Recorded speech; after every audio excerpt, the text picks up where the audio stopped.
자, 오늘 예배 말씀 야고보서 5장 7절부터 11절 말씀.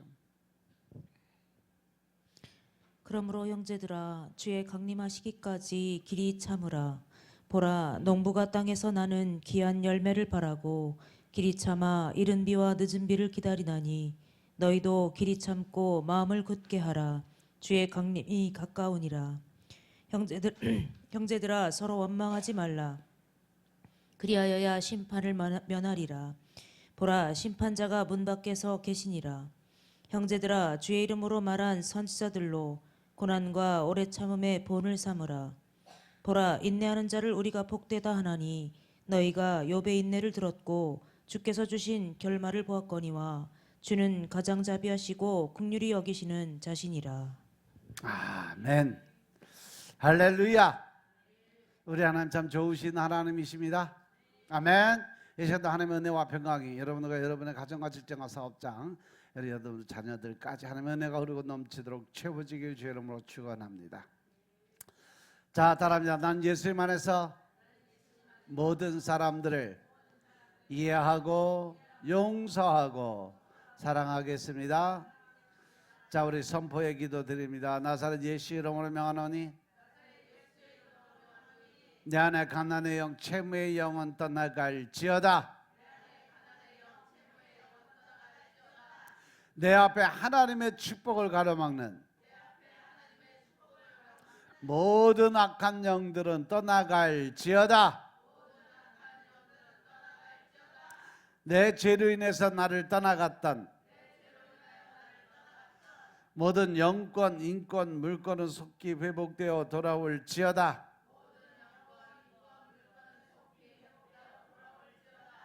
아멘. 할렐루야. 할렐루야. 이 시간도 하나님의 은혜가 여러분들 안에 임하시기 주의 이름으로 축원합니다. 뭐야 이거 내가 어디서 나오는 소리야?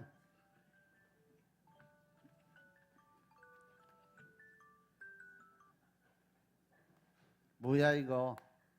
왜 이게 강대상에서 울어 혼자?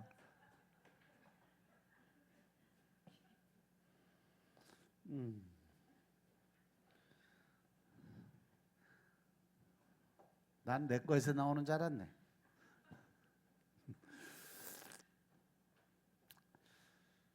어제에 이어서 야고보서 5장 7절부터 12절 말씀 가지고 오래 참음의 열매는 전도입니다 하는 제목으로 말씀 나누겠습니다. 따라합니다. 오래 참음의 열매는 전도입니다. 오래 참음의 열매는 전도입니다. 자, 오전에 우리가 모든 일에 원망과 시비가 없이 하라고 하셨는데, 모든 일에 원망과 시비가 없이 행하려면 우리가 모든 주도권, 하는 일, 모든 것의 주도권을 하나님께 맡길 줄 알아야 된다. 거기에는 내 생각이나 내 뜻이나 내 방법이나 내 의가 들어가면 된다 안 된다? 안 된다. 내가 일한다고 생각하지 말고 하나님께서 나를 통해 일하시는 것을 인정하는 사역자는 원망과 시비가 없이 일하게 된다는 거죠. 하나님께 모든 걸 내어 맡기고 내 어떤 방법이나 내 식이나 내 욕심을 채우는 것이 아니라 하나님이 시키신 대로 그냥 순종하고 따라가면 내 안에 원망과 시비가 생길 수가 없다. 그래서 하나님께서 나를 통해 일하시는데 어떻게 형제와 다투고 하나님을 원망하고 또 이웃에 대해서 불평과 원망을 가질 수 있겠냐는 거죠. 따라서 하나님의 말씀에 복종하고 모든 일에 원망과 시비가 없이 행해서 날마다 그래서 예수 안에서 성화되어 가심으로 나를 통해 하나님의 선하신 뜻이 내 안에서 이루어지길 주의 이름으로 축원합니다. 디모데후서 4장 2절에 보시면 오래 참음과 가르침으로 전하라고 하셨어요. 너는 말씀을 전파라. 때를 얻든지 못 얻든지 항상 힘써라. 범사에 참음과 오래 가르침으로 경책하며 경계하며 권하라. 이 말씀은 주님께서 우리에게 마지막으로 명령하신 거예요. 우리의 가장 위대한 사명이 바로 전도의 사명인 것임을 깨달으시기 바랍니다. 가장 위대한 사명이 바로 전도예요. 그래서 전도의 전선에는 혼자 고독하게 싸우는 것이 아니라 성령님이 도와주시고 하나님이 함께 하심을 믿으시기 바랍니다. 그래서 우리는 전도의 귀중한 책임 앞에 무릎을 꿇고 가장 위대한 사명이 무엇인가를 이 시간 깨달아야 할 줄로 믿으시기 바랍니다. 그럼 우리가 어떻게 하면 가장 위대한 사명을 감당할 수 있을까? 위대한 사명은 즉시 실천할 줄 알아야 된다는 거죠. 아멘. 그래서 너는 말씀을 전파하라. 때를 얻든지 못 얻든지 항상 힘쓰라고. 이것은 아주 굉장히 중요한 아주 긴급한 명령이에요. 때를 얻으면 하고 못 얻으면 그만두라는 게 아니요. 이건 그냥 때를 얻든지 못 얻든지 항상 언제든지 복음 전도의 사명을 갖고 그 사람이 불교에 있든지 중이든지 무당이든지 어느 사람이든지 내 생각으로는 저 사람 복음 전하면서 나한테 싸대기 올릴지 아니면 욕을 대판할지 또 절대 예수를 믿을지 안 믿을지 결정은 하나님이 하신다는 거예요. 너는 가서 전하면 된다. 믿으시면 아멘 합시다. 사도 바울이요 고린도후서 6장 1절부터 2절에서 뭐라 그랬냐면 우리가 하나님과 함께 일하는 자로서 너희를 권하냐 하나님의 은혜를 헛되이 받지 마라 라고 말씀하세요. 그래서 내가 은혜 베풀 때 너희에게 듣고 구원의 날에 너를 도와줬다 라고 말씀하세요. 여러분 구원의 문제는요 절대로 내일로 다음으로 미루는 것이 아니라는 거 명심하시기 바랍니다. 유명한 성서학자 필립스는요 전도라는 것은 바로 오늘 사망으로 죽어가는 영적 응급 환자를 싣고 가는 하나님의 구급차와 같은 음성이라고 얘기했어요. 때를 얻든지 못 얻든지 전도하라는 말은 바로 이러한 의미요. 항상 하나님이 바라보시기에는요 세상에 하나님 믿지 않는 모든 사람들은 다 중상자들이에요. 그래서 언제든지 여러분을 통해서 여러분들이 앰뷸런스가 돼서 여러분들의 구급차의 그 모양으로 그들을 실어 날라서 하나님의 그 병원으로 데리고 와야 돼. 거기가 어디? 교회죠. 하나님의 병원으로 데리고 오는 게 교회예요. 믿으시면 아멘 합시다. 재중에 빠져가는 저 형제 자매에게 이웃과 이웃에게 빨리 생명줄을 던져서 그들을 구원해야 될 줄로 믿으시기 바랍니다. 왜냐하면 구원은 긴급한 사건이기 때문인 것임을 믿으시기 바랍니다. 노아와 구원의 방주의 문이 언제까지나 열려 있지 않았던 것처럼 예수님이 기름 준비 못한 5 처녀를 끝까지 기다리지 않았던 것처럼 이 위대한 복음의 문 역시 언제 닫힐지 모르는 불안을 안고 있다는 거죠. 때를 어떤지 못하든지 우리가 입을 열어서 전도해야만 한다는 거예요. 내 가족, 내 이웃, 내 형제, 친척 모든 사람에게 입술을 열어 나팔수가 되시길 주의 이름으로 축원합니다. 이 전도의 기회는 언제까지나 보장된 게 아니라는 거 분명히 명심하시기 바랍니다. 우리가 이 전도의 기회를 잘 활용해서 한 사람의 영혼이라도 멸망받는 사람이 없도록 다 구원하는 것이 급선무예요. 이보다 더 귀한 사명이 없음을 인식하고 하나님의 말씀에 최선을 다해 순종하시길 주님으로 축원합니다. 그리고 우리가 담대한 믿음이 있어야 전도를 할 수가 있어요. 물론 전도가 쉬운 것은 아니에요. 어둠 속에 사는 사람을 밝은 빛으로 끌어내면 그 빛 앞에 발버둥을 쳐요.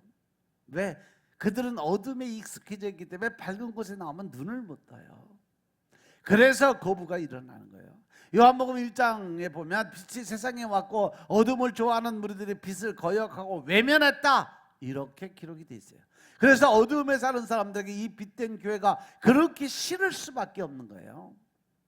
예배당 앞에 와서도 망설여져. 왜?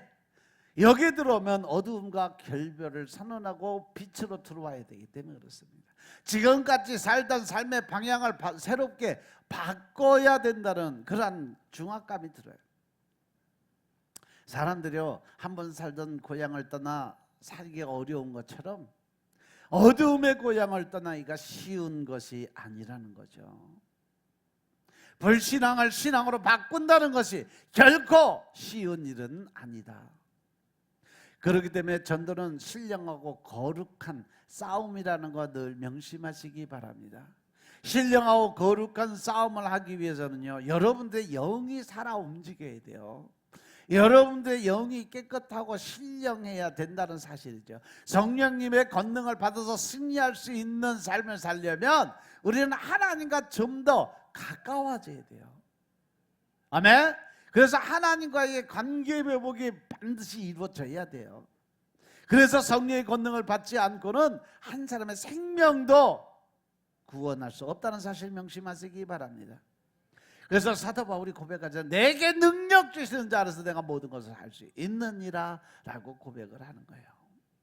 그렇기 때문에 이 성령님이 붙들린 사도 바울의 인생은 그대로 복음의 제단 앞에 활활 태워버리면서 위대한 사명을 수행하는 데 쓰여졌다는 사실이죠.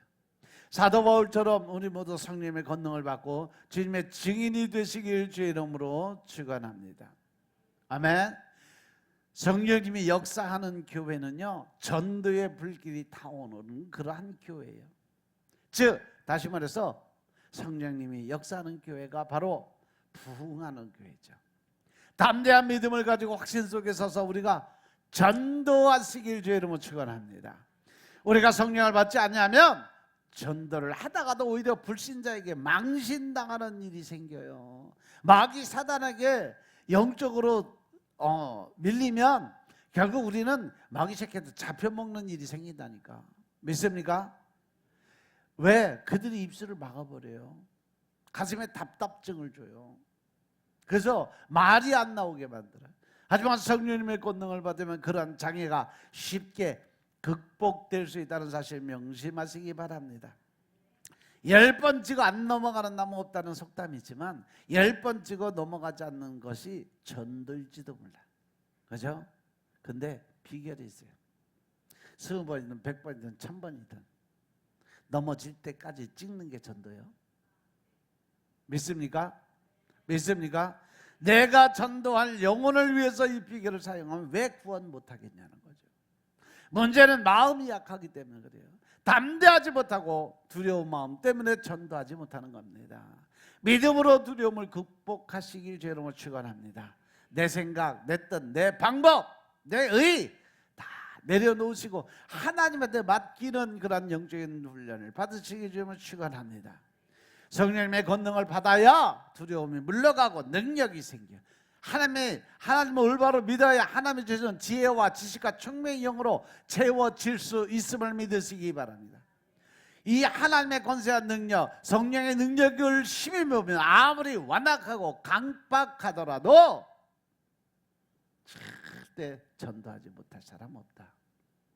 제가 비례동에서 처음 초창기에 사역을 할 때 주로 오는 게 남자들은 깡패도 먹여. 깡패들이 이렇게 전주 최고 가는 깡패, 공주 최고 가는 술주정이 깡패, 또 익산 깡패 엄청 왔어요. 다 술꾼들. 아주 축사하면은 성전이 이만했는데 이 성전 안에 아주 술 냄새가 엄청나요. 술귀신 빠지면서 그 술 알코올 냄새, 알코올 귀신들이 빠져나가니까 성전 자체에 술 냄새가 그득해갖고 술 먹은 사람이 옆에 술 취한 사람이 있는 것 정도, 그 정도로 독해요. 그렇게 빼고 또 빼고 또 빼고. 근데 특징적인 게 뭐냐면 다른 사람들은 다 무시하고 욕하고 막 지랄하는데 제가 나타나면 꼬랑지 팍 때리고 고개 푹 숙이고 얼굴도 안 쳐다봐요. 왜? 하나님의 권세 능력 앞에 사단들이 함부로 못하니까 그래요. 최소한 여러분들이 이러한 하나님이 주신 권세와 능력을 사용할 수 있는 담대한 담력이 필요하다고 생각하기 때문에 말씀드리는 거예요. 전도는 내가 하는 것이 아니라 성부, 성자, 성령님이 함께 하셔야 된다는 사실 명심하시기 바랍니다. 내 배후에 기가 막힌 능력의 세력이 있는데 뭐가 걱정스러워? 전능하신 하나님이 내 안에 계시고 그 뭐든지 할 수 있는 분이 나와 동행하시고 같이 일하시는데 내가 두려웠고 무섭고 떨을 게 뭐가 있어요? 성령님과 동행하는 사람은 전도의 장애물이 나타나면 그것을 뛰어넘습니다. 또 장애가 나타나면 또 뛰어넘을 방안을 찾아내. 그 반면에 불신앙적인 사람은요, 장애가 나타나면 안 되는 이유부터 찾아. 못하는 이유부터 찾아. 그 장애를 대신 극복해주면 안 되는 이유. 그래서 늘 자기 합리화적인 생각부터 찾아가요. 결과적으로 성령에 사로잡힌 사람은 무슨 일이든지 해내는 능력 있는 사람이 되고, 불신의 사람은 아무 일도 못 해내는 무능력한 사람으로 전락할 수밖에 없다라는 것이 하나님의 말씀의 중심인 것임을 깨달으시기 바랍니다. 우리가 성경에 보면, 이 출애굽기에 보면 가나안 정복의 꿈을 완전히 무산시키려 했던 열 지파 대표자들의 이야기를 잘 알죠. 그들은 말하기를 그 사람들은 키가 구척으로 큰 사람들이고 우리는 그에 비하면 뭐와 같다? 메뚜기와 같다라고 보고 그랬어요. 벌써 겁에 질려서 비겁해진 거예요. 도망갈 구멍부터 찾으니까 자기 합리화를 해서 우리가 이렇게 나약하니까 우리 빨리 도망가자 하는 얘기를, 그 사람은 거인이고 우리는 너무 작으니까 메뚜기 새끼 같다. 우리나라 말로 하면 고목남에 매미 붙는 거다, 이런 식으로 얘기를 하는 거예요. 권투시합에서도 보면요, 처음 대전할 때 보면 서로 눈싸움 엄청나게 하잖아요. 여기서 눈싸움에서 진 사람은 그날 게임에 반드시 진다, 이런 속설이 있어요. 그만큼 왜? 자신감을 잃어버렸으니까 그래요. 그래서 눈싸움부터 이겨야 돼요. 눈에 신령한 빛이 들어가서 어둠을 불살라 버려야만 우리가 이길 수 있어요. 특히 이 영적인 관계에서 귀신들을 이렇게 축살하고 쫓다 보면 그들 특징 중에 뭐냐면 눈을 못 쳐다봐요. 눈을 쳐다보라 그러면 눈을 그냥 감고 안 떠. 억지로 뜨게 하면 아까서 떠서 그때 축사하면 쑥쑥 빠져나가요. 이 여호수아와 갈렙은 자신들은 약하지만 하나님은 강하다는 믿음을 가지고 가나안으로 들어갔어요. 담대한 믿음의 두 사람을 통해서 하나님께서는 가나안을 정복케 하셨음을 믿으시기 바랍니다. 아멘. 하나님께서 이러한 믿음의 사람을 통해서 전도하고 싶어 하신다는 거죠. 따라서 전도는 그 성령님의 능력을 받고 인정하고 내 안에 모셔드려야 능력이 나타난다는 사실을 명심하시기 바랍니다. 우리의 빛으로는 안 돼요. 불신앙의 사람들에게 벌써 어둠으로 충만하기 때문에 내가 가지고 있는 인간의 지혜와 힘으로는 도저히 그들을 이겨낼 수가 없어요. 인간이 가지고 있는, 이 사람이 가지고 있는 지식은요, 인간의 지식이에요. 근데 귀신들이 가지고 있는 건 무슨 지식이요? 영적인 지식이에요. 아멘. 근데 불붙는 성령의 불길을 가지고 나가서 태우면 그 어둠은 사라질 줄로 믿습니다. 성령의 불로 주님 맡겨주신 위대한 사명을 완수히 있기를 주의 이름으로 축원합니다. 아멘. 그리고 전도는요, 오래 참는 그런 마음이 필요하다는 거죠. 이절에 범사의 오래 참음과 라고 했어요. 한 사람을 전도하기 위해서는 오래 참고 기다리는 습관이 있어야 돼요.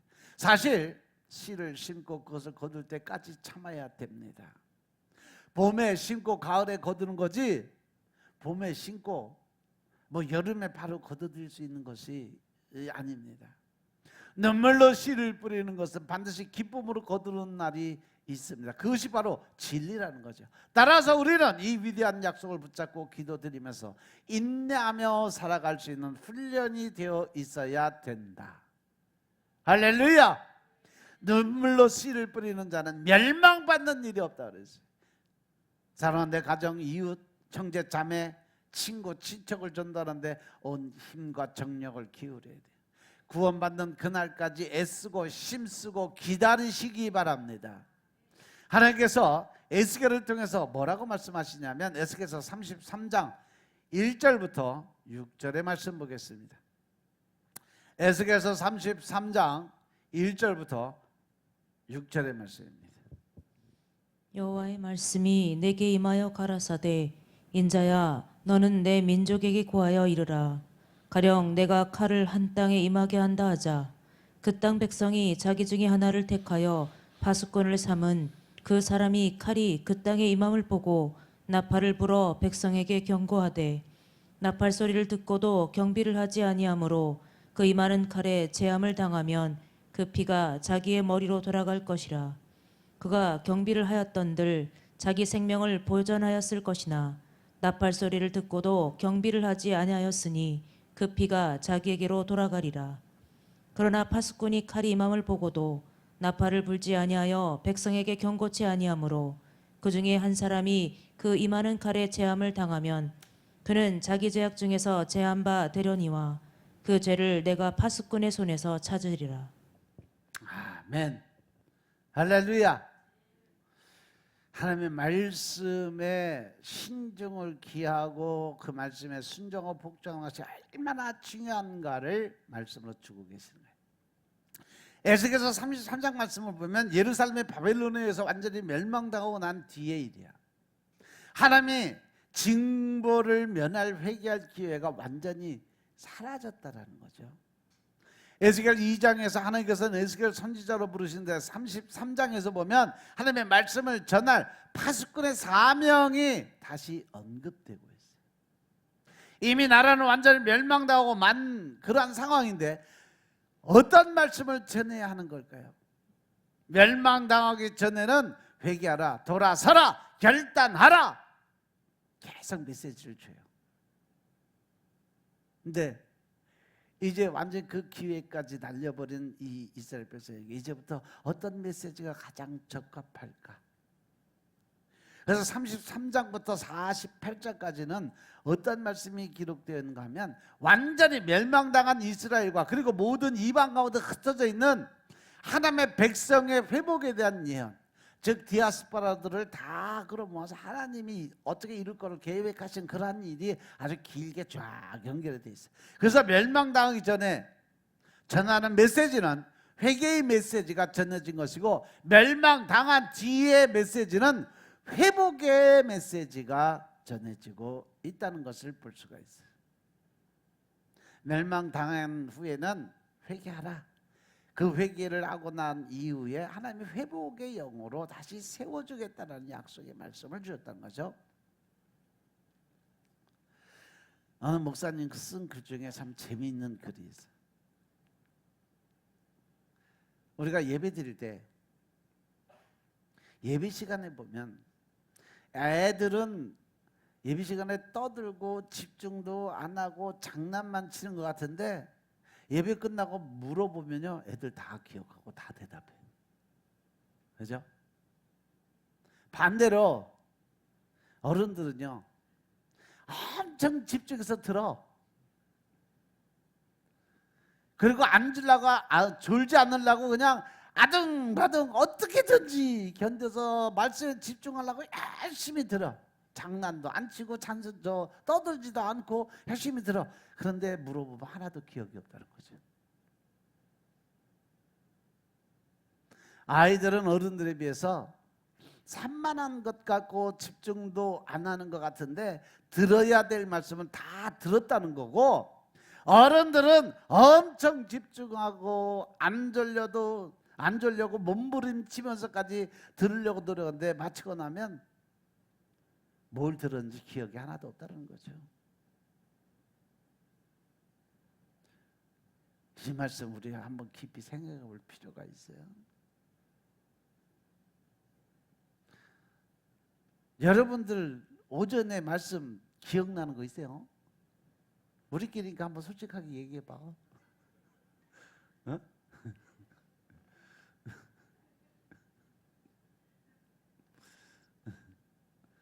말씀 기억나는 거 있으면 이번 한 주간 꼭 그렇게 사세요. 응? 들은 말씀이 일상에서 몸부림을 쳐야 그 말씀이 주시는 능력을 체험하고 경험할 수 있다는 사실 명심하시기 바랍니다. 제가 이 주일 오전 오후 말씀을 중요하게 생각한 것은 바로 일주일 먹을 양식의 꿀이에요.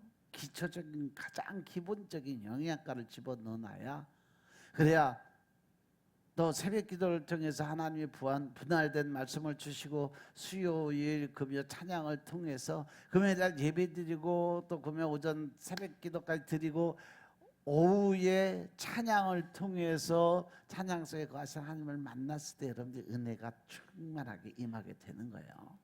아멘.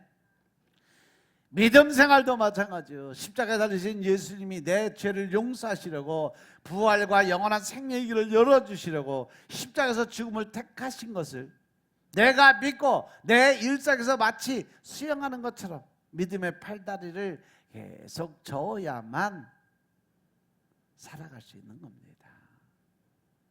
물속에서 손발도 움직이지 않냐고 가만히 있으면 어떻게 빠져 죽어요. 그러니까 내가 그 중한 십자가를 다 지고 가는 것이 아니고 주님이 진 십자가를 내가 믿고 나는 조금씩 믿음의 팔다리를 움직이기만 하면 된다는 겁니다. 에스겔을 통해서 하나님께서 선지자들에게 하나님의 말씀을 전할 책임을 부여해 줬어요. 그런데 그 책임은 그들이 듣든지 듣지 않든지 전하라고 그랬어요. 만약에 내가 전하는 말씀을 듣고 회개하지 않으면 듣는 사람들이 책임인 거고, 근데 내가 생각하고 판단해서 이건 아니다 싶어서 전하지 않으면, 그래서 그들이 알아듣지 못했다면, 그래서 회개하지 못하고 문제가 생겼다면 그것은 전하는 사람의 책임이다. 명령받은 사람의 책임이다. 믿으시면 아멘 합시다. 구약 시대에는요, 에스겔이나 예레미야나 이사야 등 같은 사람이 선지자로 활동을 했어요. 오늘 이 시대는 예수님을 믿는 여러분들이 선지자인 것임을 깨달으시기 바랍니다. 복음의 소식을 들은 사람은 복음의 진리를 증거해야 되는 책임이 있다는 사실 명심하시기 바랍니다. 부활의 소식을 들은 사람은요, 부활의 소식을 전해야 될 책임이 있다는 거 명심하시기 바랍니다. 따라서 오늘 우리에게 복된 소식을 들었으므로 그 복된 소식을 전할 책임이 있다는 사실 명심하시기 바랍니다. 바벨론에서 포로 생활하는 이스라엘 사람들이 에스겔 선지자가 전한 하나님의 말씀을 들었지만 그들은 행하지 않았어요. 그 말씀을 지키기 위해 몸부림치지도 않았어요. 그 3절을 보시면 그 사람이 그 땅에 칼이 임함을 보고 나팔을 불어 백성에게 경고하되, 할렐루야. 칼이 임하는 것을 보고 나팔을 불어도 경고의 메시지를 줘도 사람들은 반응이 어땠어요? 그들이 나팔 소리를 듣고도 정신을 차지 아니하므로, 할렐루야. 결국 그 임하는 칼에 재함을 당하면 그 피가 자기의 머리로 돌아갈 것이라. 5절에 보니까 나팔 소리를 듣고도 경고를 받지 아니하였으니, 할렐루야, 할렐루야. 그 피가 자기에게로 돌아간다고 그랬어요. 하나님의 말씀을 선포하고 또 하나님이 또 주의 종들을 통해서 선포하는 말씀을 받아서, 아, 이거 나한테 주신 말씀인데 내가 변해야 되겠다. 아, 이 말씀은 내 거네. 내가 은혜 받으려면 내가 이렇게 해야 되겠다. 감동을 줬으면 그대로 가야 되는데, 환경 보고 조건 보고 사람들이 그런 게 어디 있냐, 그건 네 생각이지. 결국 그걸로 포기해 버리면 그 죄의 대가는 누가 받는다? 내가 받는다. 명심하시기 바랍니다. 명심하시기 바랍니다. 새벽에 말씀을 읽으면서 눈에 확 들어오는 말씀이 있었어요. 나팔 소리를 듣고도 정신을 차리지 않냐므로, 나팔 소리를 듣고도 경고를 받지 않았던 사람이 누구였을까? 표면적으로 이스라엘 백성이었지만 우리는 이스라엘 백성에게 전하는 에스겔의 이 메시지가 바로 나를 향한 메시지인 것임을 깨달으시기 바랍니다. 에스겔서 33장 31절의 말씀을 보면, 백성이 모이는 것 같이 내게 나오며 내 백성처럼 내 앞에 앉아서 내 말을 들어라. 그대로 행치 아니하니, 할렐루야. 그대로 행하지 않았다 그랬어요. 그 입으로는 사랑을 나타내도 마음으로는 이익을 따름이다 라고 그랬어요. 4절 5절 31절 말씀을 보면 에스겔이 전하는 말씀을 사람들은 다 들었어요. 안 들은 사람 없어요. 그런데 그들은 사람들 바라보고 환경 조건 따져가면서 그대로 행하지 않았다는 걸 볼 수가 있어요. 그래서 31절 중간에 보면 내 앞에 앉아서 내 말을 들으나 그대로 행하지 아니하니. 할렐루야. 그 입으로는 사랑을 나타내도 마음으로는 자기 이익을 쫓아가는 욕심, 탐심의 마음이 가득했다. 그래서 예수님께서 바리새인들에게 이 악하고 더러운 독사의 새끼들아라고 얘기를 한 거예요. 겉모습은 번지단 회칠한 무덤, 저 무덤 처음 만들어 놓으면 예쁘고 깨끗하게 담장하는 게 얼마나 예뻐. 근데 그 안에 들어가 보니까 썩은 뼈와 악한 죄악이 가득하다라고 말씀하신 이 모습이 바로 지금의 이 모습이에요. 입으로는 사랑을 말하지만 실제로는 자기 이익만 추구하고는 욕심의 마음. 지금 이 상황이 어떤 사람이면 나라가 완전히 멸망한 뒤에 포로 생활의 고통 가운데 있으면서도 회개하지 않냐고 여전히 마음으로 자기 욕심만 채우는 그러한 사람의 모습을 그려준 거예요. 이 말씀은 뭘 말씀하실까? 입으로는 사랑을 말하지만 실제로는 자기 유익을 위해서 살아가는 아주 지극히 이기적인 모습으로 살아가는 우리들의 모습을 보여주고 있다는 사실 명심하시기 바랍니다. 이 모습은 마치 이 시대의 교회를 그대로 대변해 주는 것과 똑같다. 오늘 우리도 교회에 모여서 예배를 드리고 하나님 말씀을 들어도 실제로는 말씀대로 살지 못한다는 것. 우리도 성경 말씀 중에 하나님은 사랑이시라, 사랑의 하나님의 그 말씀을 선포하고 또 하나님의 말씀하신 유익한 것들 머릿속에 다 저장하고 기억을 해요. 근데 이스라엘 백성들과 다를 바가 없는 것은 머릿속으로 생각만 하지 마음 가슴에 닿지 못해서 행동을 못한다는 거죠. 믿으시면 아멘합시다. 믿으시면 아멘합시다. 에스겔서에서 에스겔의 사명이 있어요. 에스겔서 6장에 보면 6절에 보시면 그러나 칼이 임함을 파수꾼이 보고도 나팔을 불지 않아 백성에게 경고하지 아니하므로. 할렐루야. 그 중에 한 사람이 그 임하는 칼에 제함을 당하면 그는 자기 죄악 중에서 제한받으리니와 그 죄를 내가 파수꾼의 손에서 찾으리라. 이 말씀에서 에스겔의 사명이 뭘까? 칼이 임함을 보고 나팔을 부는 것, 백성에게 경고하는 것. 오늘 이 시대에 우리는 바로 이러한 사명을 부여받은 자들이라는 거 명심하시기 바랍니다. 세례 요한이 사역을 하면서 제일 첫 마디가 뭐였어요? 회개하라, 천국이 가까웠느니라. 예수님께서 3년의 그 공생애 동안 제일 첫 마디가 뭐예요? 회개하라, 천국이 가까웠느니라. 이제 여러분들이 세상에 나가서 외쳐야 될 그 제목이 뭐예요? 회개하라, 천국이 가까웠느니라. 이제 해가 기울어 마지막 때가 다가왔음을 믿으시기 바랍니다. 반드시 심판의 날이 있음을 성경 여러 곳에 증언하고 있는 이 말씀을 우리가 반드시 기억해야 된다는 사실 명심하시기 바랍니다. 지금 소나기가 내리지 않는다고 해서 올 여름에 작년처럼 비가 오지 않을 것이라고 장담하면 안 된다는 거예요. 지금 번개가 치지 않고 천둥이 치지 않는다고 해서 장마가 안 온다고 생각하지 말라는 거예요. 하나님의 사람은 예상으로 사는 사람이 아니고 경험으로 사는 사람도 아니고 확률로 사는 사람도 아니고 오직 성경에 기록된 대로 사는 사람이 하나님의 사실이라는 사실을 꼭 기억하시기 바랍니다. 깨어있는 한 사람이 되어서 칼이 임할 것을 볼 줄 알아야 돼요. 나팔을 부는 것, 경고하는 것, 이게 더 이상 에스겔이 전할 사안이 아니에요. 이미 하나님께서 불려간 사람이 이 말씀이 유효한 인생은 바로 오늘 이 시대를 살아가는 그리스도에 대한 사실을 기억하시기 바랍니다. 그래서 이제 여러분들이 나가서 경고해야 돼요. 나팔을 불어야 되고 선포를 해야 되고 그들을 이 구원의 앰뷸런스에 다 실어서 병원으로 실어 와야 될 때인 것임을 깨달으시기 바랍니다.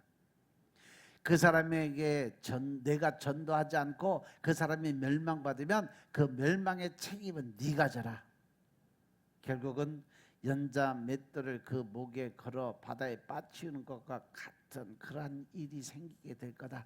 그러나 내가 뜨거운 마음으로 전도하는데도 그 사람이 끝내 말을 듣지 않고 멸망받는다면 그 책임은 그 사람에 져서 지옥 간다는 거죠. 믿으시면 아멘 합시다. 전도에서 특히 중요한 것은 밖에 나가서 사람들을 끌어당겨서 교회를 채우는 일이기도 하지만 그보다 한 단계 더 깊이 있는 전도는요, 내가 먼저 전도되는 일이요. 내가 먼저 변해야 된다는 거죠. 내가 먼저 하나님 안에 들어가야 된다는 거죠. 나 한 사람이 성화를 이루어서 온전해지면 더 많은 사람에게 좋은 영향력을 줄 수 있다는 사실 명심하시기 바랍니다. 이와 같이 전도의 사명은 중요한 것이고 그만큼 위대한 거예요. 우리도 성령님의 권능을 받아서 자신부터 변화되고 하나님께서 우리에게 부여한 이 위대한 책임, 그 사명을 감당할 수 있게 되길 주의 이름으로 축원합니다. 아멘. 또 데살로니가전서 5장 14절에 보니까 형제들아 모든 사람에게 오래 참으라 그렇게 했고, 그래서 13장에 보니까 사랑은 오래 참는 거라고 그랬어요. 모든 사람을 대할 때 오래 참으라고 명령을 하셨음을 깨달으시기 바랍니다. 할렐루야. 특히 히브리서 12장 2절 이하에 보면 믿음의 주여 또 나를 온전케 하시는 예수를 바라보라고 그래요. 그는 그 앞에 있는 기쁨을 위해서 십자가를 참고 부끄러움을 개의치 아니하시더니 하나님 보좌 우편에 앉았다고 그랬어요. 너희가 피곤해 낙심하지 않기를 위해서 죄인들이 이같이 자기에게 거역한 일을 참으신 예수를 생각하라 라고 말씀하고 계세요. 우리가 말씀을 보면 사람이 무엇을 바라보는가 하는 것이 아주 중요하다는 것을 알 수가 있어요. 우리가 어떠한 생각을 가졌느냐, 어떠한 마음을 품고 있느냐, 이것이 중요하다는 거예요. 하나님께서 선악과를 먹지 말라고 했는데 아담과 하와는 그들을 매일같이 선악과 나무 밑에서 그것을 바라보았어요. 그러니까 선악과를 매일 쳐다보고 난 다음에 그것이 점점 익어가고 또 맛있게 변화되니까 안 먹을 도리가 없었어요. 결국 선악과에 마음이 끌려서 그것을 먹음직하고 보암직하니까 어디 다 먹고 버리고 말았어요. 아브라함의 조카 롯이 매일같이 물이 넉넉하고 푸른 풀이 가득한 소돔과 고모라 성을 매일 바라보고 살았어요. 소돔과 고모라가 죄가 꽉 찬 곳임에도 불구하고 날마다 그것의 세속적인 풍요를 바라보러 말미암아 결국 그는 그 처자와 함께 소돔으로서 비참한 인생이 되고 말았다는 것 기억하시기 바랍니다. 이와 같이 인생이란 무엇을 바라보는가에 따라서 그 결과가 달라질 수 있다는 사실 명심하시기 바랍니다. 아멘. 그런데 오늘날 많은 사람들이 헛된 것을 바라보고 살아요. 돈을 바라보고 권력을 바라보고 지위나 건세를 바라보고 거기에 소망을 두고 살아가는 거죠. 그런데 하나님은 우리에게 어떤 소망을 심어 놓으셨다? 천국의 소망, 하나님 나라의 백성의 소망, 예수 그리스도를 통해서 권세와 능력을 사용할 수 있는 그러한 소망의 씨앗들을 심어 놓으셨어요. 아멘. 우리가 이 땅에서 바라보고 살아가는 것은요, 마지막 때가 되면 안개와 같이 사라지는, 들꽃이 시간 돼서 다 없어지는 것처럼 한순간에 사라지는 것임을 깨달으시기 바랍니다. 그래서 우리가 무엇을 바라봐야 될까? 히브리서 12장 2절에 보니까 믿음의 주에 온전케 하시는 예수를 바라보고 살아야 된다는 거 명심하시기 바랍니다. 아멘. 예수님만이 우리에게 영원한 생명의 근원이 되시고 영원한 소망이 되시고 영원한 기쁨과 만족을 주시는 하나님이심을 믿으시기 바랍니다. 세상의 부와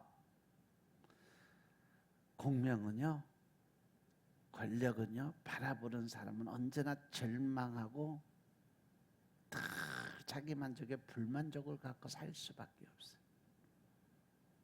그래서 늘 물만두요. 더 나아가서 우리는 예수를 알고 하나님 안에 들어가면 늘 매운만두요. 그죠?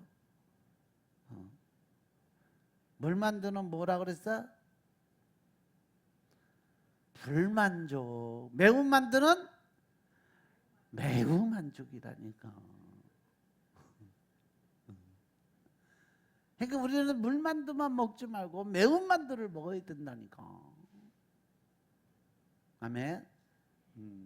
세상의 부와 공명, 이것을 바라보고 사는 사람은요, 다 그 삶이 물만두의 삶이요. 실망과 절망 속에 살아갈 수밖에 없어요. 그런데 예수님을 바라보는 사람은요, 매운만두요. 다 그 마음 속에 절망하지 않고 기쁨이 있고 희열이 있고 즐거움이 있게 됐다는 사실 명심하시기 바랍니다. 그래서 우리는 믿음의 주여 온전케 하시는 예수님만 바라보는 삶을 살 수 있게 된 사실들 명심하시기 바랍니다. 이렇게 우리가 믿음 안에서 하나님을 바라보고 끝까지 참고 인내하며 나팔수가 되고 그 복음을 전하게 될 때 반드시 하나님은 그들을 변화시키고 성령님이 일하심으로 그들이 하나님의 천국행 열차에 올라타게 될 때까지 그것이 참고 기다리며 전도의 열매를 맺을 수 있는 여러분들의 삶이 되시길 주의 이름으로 축원합니다. 아멘. 기도드리겠습니다. 아버지 하나님 감사드립니다.